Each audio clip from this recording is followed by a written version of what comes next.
ইদানিং নবাবী সেমাই খুবই পপুলার এবং কমন একটা আইটেম হওয়াতে ফেসবুকে অথবা ইউটিউবে গেলে আপনি ভুরিয়ে ভুরিয়ে এই রেসিপিটা দেখতে পারবেন।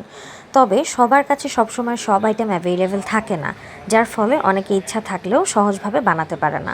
তো এখানে আমি খুবই ইজি ওয়েতে আমার কাছে যে উপকরণ আছে, ইউজুয়ালি শুধু আমার কাছে না সবার বাসাতেই কম বেশি এই উপকরণগুলো অ্যাভেলেবেল থাকে, সেটা দিয়ে কিভাবে নবাবী সেমাই বানানো যায় এটাকে দেখিয়ে দিচ্ছি। ঘিতে প্রথমে হচ্ছে চীনাবাদাম এবং হচ্ছে কিশমিশ আমি ভেজে তুলে নিয়েছি। এরপরে হচ্ছে ঘিয়ের মধ্যে আমি সেমাই, চিনি এবং হচ্ছে একটু দুধ দিয়ে ভালো করে সেমাইটাকে রেডি করে নিচ্ছি। দুধ দেওয়ার কারণটা হচ্ছে এটাকে একটু আঠালো করতে হবে, তা না হলে বেসটা ভালো করে সেট হবে না। এই যে সেমাইটা রেডি করে ফেললাম। এরপরে হচ্ছে আধা কাপের মতো দুধ আমি একপাশে আগে একটু সরিয়ে নিব জাল দেওয়ার আগে। এরপরে হচ্ছে আমি এর মধ্যে চিনি দিয়ে দিচ্ছি পরিমাণ মতো। আসলে চিনির পরিমাণটা আমি বলে দিচ্ছি না, কারণ এখানে হচ্ছে যে যার মতো পছন্দ করে দিতে পারে আর কি, কম বেশি যে যেমন পছন্দ করে সেভাবে দিতে পারে।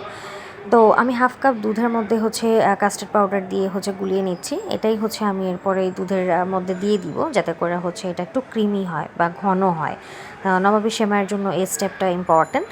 তো আমি হচ্ছে হাফ কাপ দুধের মধ্যে কাস্টার্ড পাউডার যেটা গুলে রেখেছিলাম ওটা দিয়ে দিলাম। ইনস্ট্যান্ট হচ্ছে দুধটা এরকম সুন্দর ঘন হয়ে গেছে।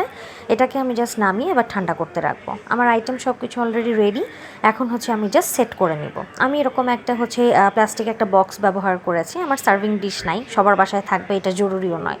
তো এক্ষেত্রে হচ্ছে আমি এইটার মধ্যেই হচ্ছে আগে অল্প একটু মিক্সচারটা দিয়ে জাস্ট সেট হওয়ার জন্য দিলাম। এরপরে হচ্ছে আমি সেমাইয়ের একটা লেয়ার করে নিলাম। সেমাইটা হচ্ছে একটু আঠালো হওয়াতে ভালো সুন্দর করে বেজ হয়ে গেছে। এরপরে হচ্ছে আমি সুন্দর করে পুরো দুধের যে লেয়ারটা আছে ওইটাকে এখানে ভালোভাবে সেট করে দিলাম। নেক্সট হচ্ছে ফাইনাল আমি এটার উপর দিয়ে আরেক লেয়ার হচ্ছে সেমাই হালকা করে দিয়ে দিলাম। নিচের লেয়ারটা একটু মোটা হলে সমস্যা নেই, কিন্তু উপরের লেয়ারটা বেশি মোটা করা যায় না, এতে করে মিক্স হয়ে যায় সব কিছু। ফাইনালি হচ্ছে কিশমিশ এবং বাদাম দিয়ে ডেকোরেট করে নিলাম, ব্যাস।